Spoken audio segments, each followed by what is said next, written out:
Hello and welcome to the Really Helpful Club. I'm Sarah Austin. This is our In Conversation series where we shine the spotlight on leading entrepreneurs. We hear what helped them to start up their business, what drives them, what makes them tick, and they share with us some of the things they've learnt along the way, some of the tough times, some of the big wins, and help us to learn for ourselves if we are looking to start up our own business. So nice to see so many of you already coming on to watch this. Now today I'm going to be talking to Alicia Drummond, who many of you know. Alicia is the founder of Teen Tips, and she's an accredited psychotherapist, parent coach, speaker, author, and I think most important of all, Alicia is a mother. Alicia works with over 100 schools. She delivers talks and workshops to help parents, staff and pupils deepen their understanding of adolescence and promote emotional well-being amongst young adults. And we're going to be joined by Alicia. Alicia, if you're there, please come on and say hello. And really looking forward to chatting to her in just a couple of minutes. And here she is. So this is our In Conversation series where we shine the spotlight on leading entrepreneurs, and very much looking forward to talking to Alicia Drummond, who is the Teen Tips. And Alicia is a psychotherapist, as I said.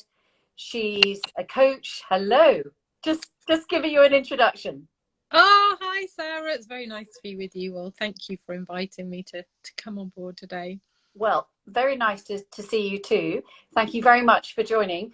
I'm going to let you know, great news. We've already got quite a few people joining us, everyone waving, which is super. So please do keep waving, pop questions in, because I know that many of you will probably have seen Alicia talk in various schools and parent workshop and things, but this is your chance to offer up a question if you have one. So now the other thing is, please also pop in the chat box if you can't hear us or there's anything wrong, because that helps us know if we are getting it right.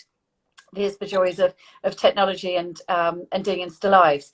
So Alicia, I was just explaining that you are the founder of Teen Tips. So rather than me explain, please can you tell us a bit more about it? Absolutely, Sarah. So Teen Tips is a company that I set up quite a long time ago now. 2009 is really when it all started. And we work to help parents, schools and young people develop the skills to meet their social and emotional and educational needs. So we're working now in over 150 different schools, sometimes doing training for staff, sometimes doing training for pupils, sometimes working with parents as well. And we can talk about absolutely anything from helping teenagers to be able to say no to drugs and peer pressure, to working with parents on how to manage a child who is emotionally struggling, all kinds of different things. Lots and lots of staff training as well. Super, thanks so much.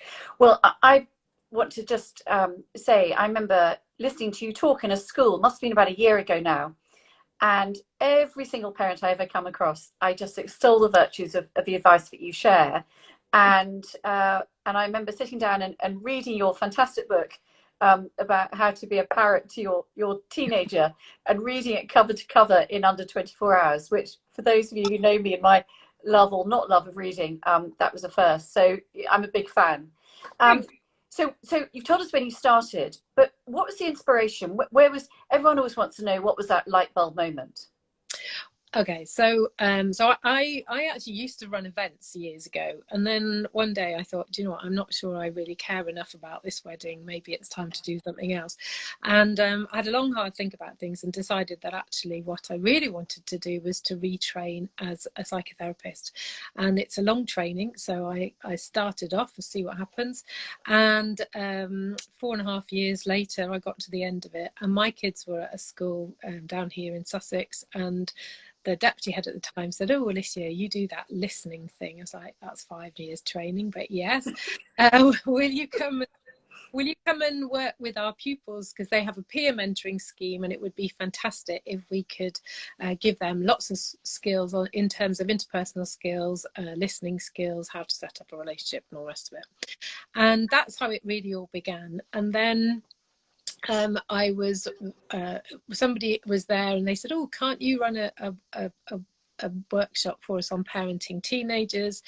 And I was working as an adolescent therapist at the time, and I think when you're working as a therapist, I just kept thinking, gosh, if we could just tweak some of the environments that these kids are in, actually a lot of them wouldn't need to end up in therapy. So, and I've always thought prevention, although therapy is my job, I'd rather prevent anybody needing it than in the long run. So I did a lot of research and came up with a parenting teens workshop, and then that took off really. And I just happened to be lucky. There was a psychologist, very senior psychologist at the first one. I'm really glad I didn't know at the time, but there you go. And she was very enthusiastic, and so it just grew, and it's sort of word of mouth very often with schools. So, and actually you think about it, school teachers move around a lot as well, so they take you with them, and it evolved, and then into staff training, and then working with more pupils, more parents, and really, that's how it all began. Well done. I mean, you've achieved so many things, and it's evolved into just so many very important and valuable resources, as you say, for teachers, for staff, for parents, for the children as well. Perhaps you can share with us what have been some of the hardest parts of running our own business. I think there's lots of really difficult things about running your own business. For me, it was actually more of the actual business side of it. So the financials, that's not my strong point. I'm a people person, and I'm good at what I do because I just love people, and I think everybody's amazing and everybody has a story to tell. So I think the financial part, and I needed to get somebody on board who could get me under control and work out how that all worked. So that was brilliant. I think it can be quite tough running your own business in terms of the unpredictability of income. You don't really know, certainly to start off with, how things are likely to plan out. And I don't think it is for everybody, but I do think that if you're really, really passionate about what you do, if you love what you do, I absolutely love what I do. And if you really love what you do and you surround yourself with the right team, and I think that's super, super important, because I have had one moment where I employed the wrong person, and it was just a nightmare, actually.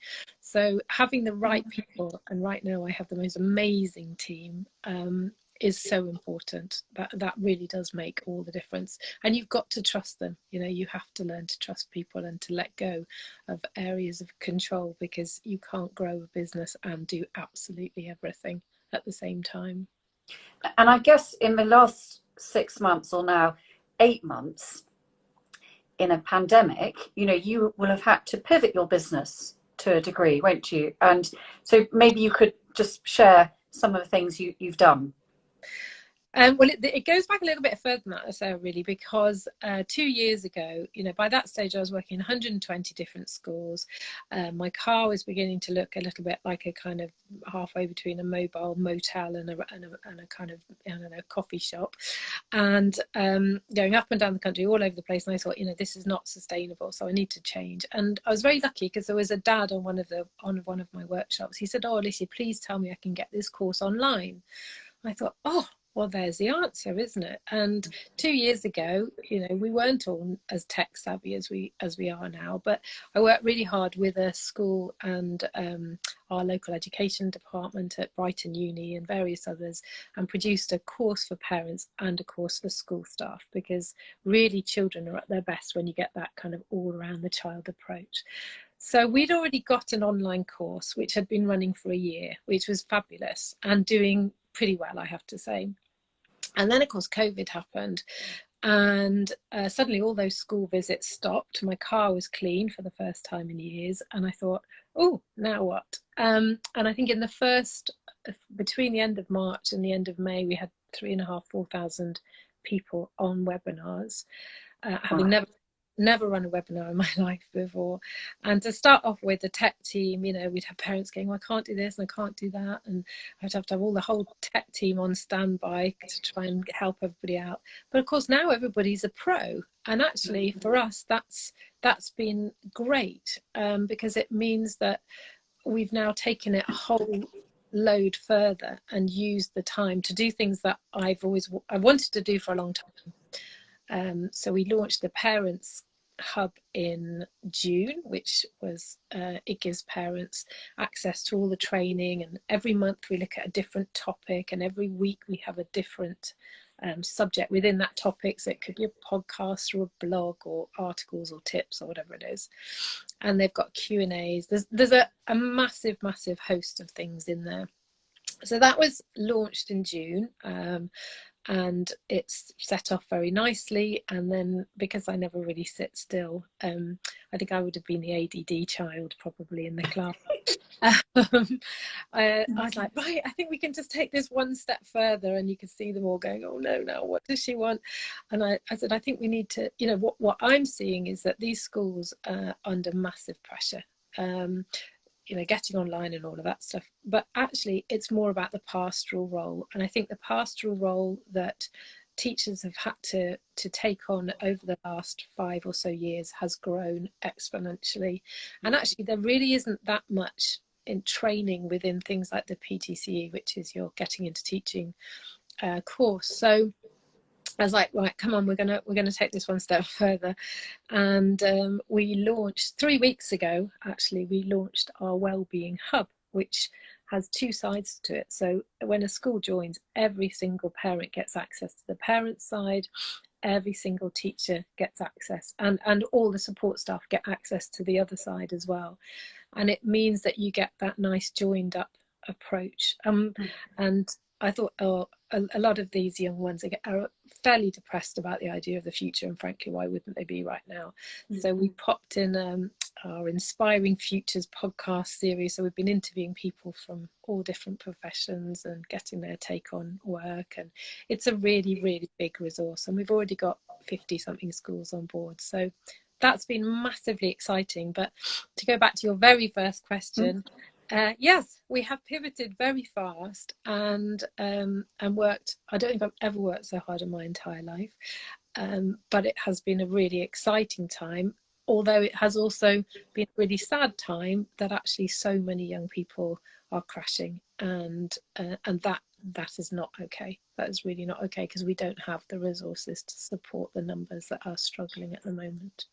Couldn't agree with you more. And I guess, you know, if you think through the different talks you've done, the resources you offer, the parents you've helped. I mean, I remember some of the stories that you shared in the talk where I first met you, and I bet you have so many people coming up and just thanking you. So, you know, go back to the tough question about what's the hardest bit.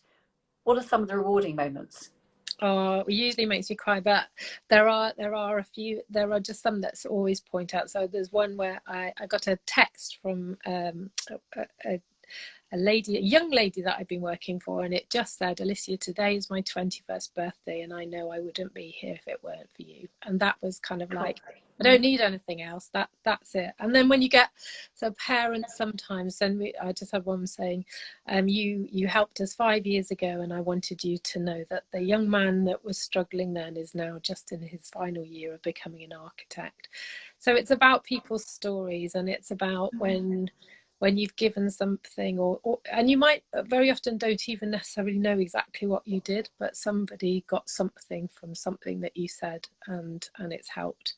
And that's the good bit. It's always about the people and the personal stories for me.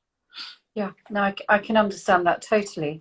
And if someone came to you and said, Alicia, I want to start up my own business, not necessarily in what you do, but what would be your advice to someone who, you know, they maybe found their light bulb moment, but what would you share candidly? So I think, first of all, find what you're good at and do more of it. Yeah. If you're going to start a business, then you really, really need to know what you're doing, and be really good at what you're doing. I think secondly is remembering that business is all about relationships, and it's relationships ultimately which open doors. It's relationships which create opportunities. So never ever lose sight of the importance of building relationships with people. And actually now what I love about what we do and about most businesses, really, I'm sure you'll agree, Sarah, is that collaboration is king. I mean, that's the way to make a business work. It's not to do that kind of isolationist, all got to keep all the secrets here. It's about collaborating a lot of the time with other people who are really, really good at what they do. And I think the third thing would be you need a team.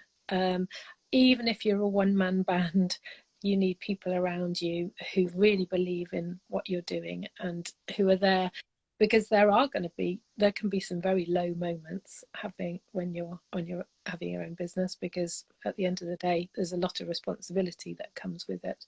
So you definitely need a good wingman, or two or three or four or five if possible.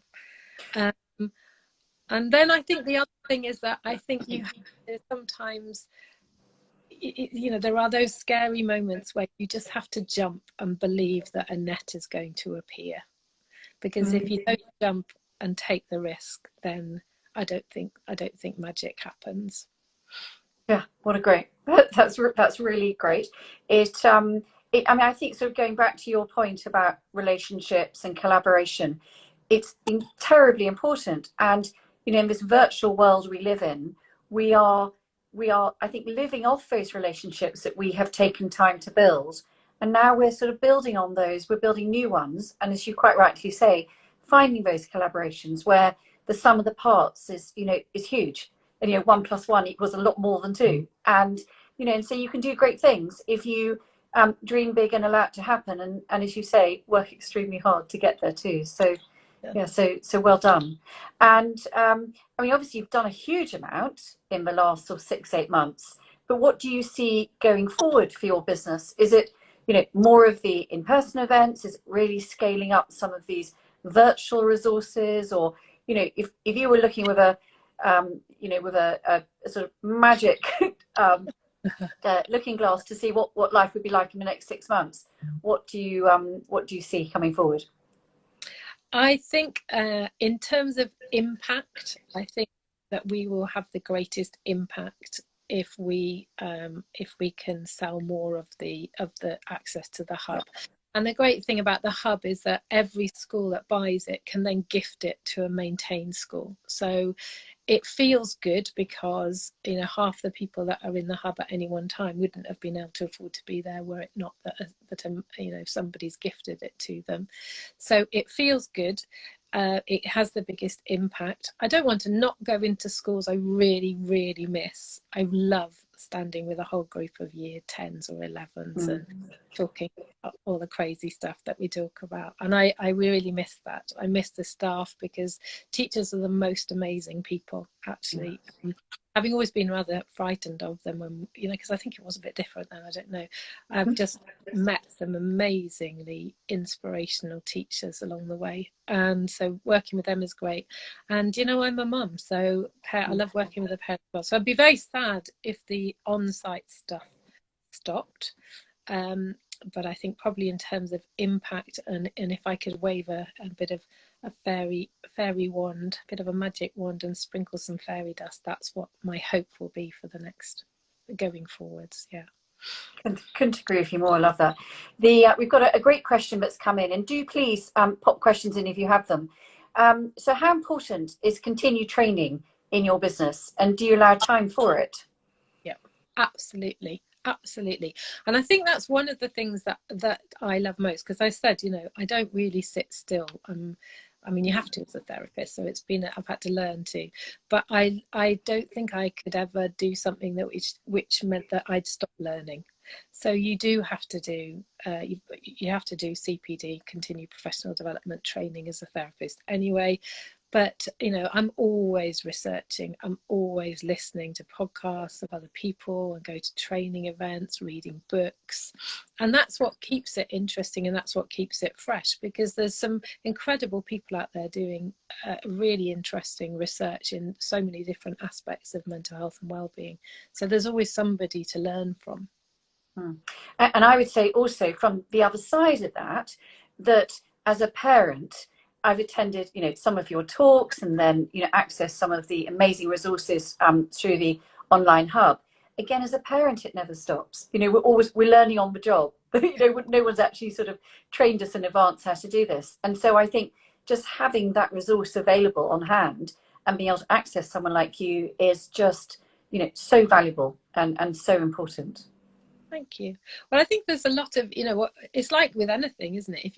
If as a parent particularly, you either want to set yourself up to do the best job before from the outset, or you've perhaps hit a bump in the road. And let's face it, you know, I've managed to get 2 through to 24 and 21, so I sort of feel like I'm doing okay.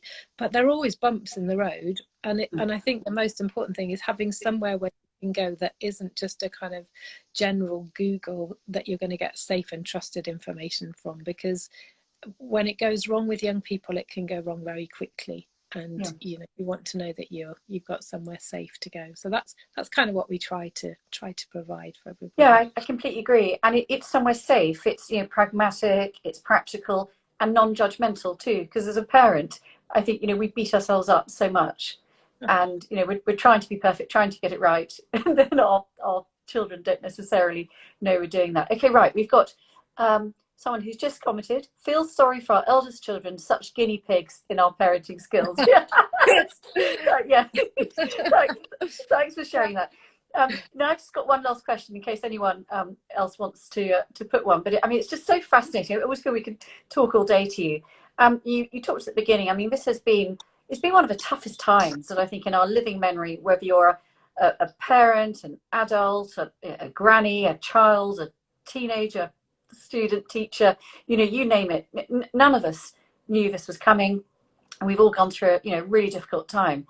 But what advice, you know, for anyone listening, and we are recording this, so we will share this on IGTV, so we can, you know, anyone can catch up on this later, is what advice would you give out there to families, to young adults, to the teenagers, you know, who will be coping with so much change, so much anxiety and so much stress in what is, you know, extraordinary times? Yeah, I think the most important thing is that whatever you're feeling in any given moment is okay.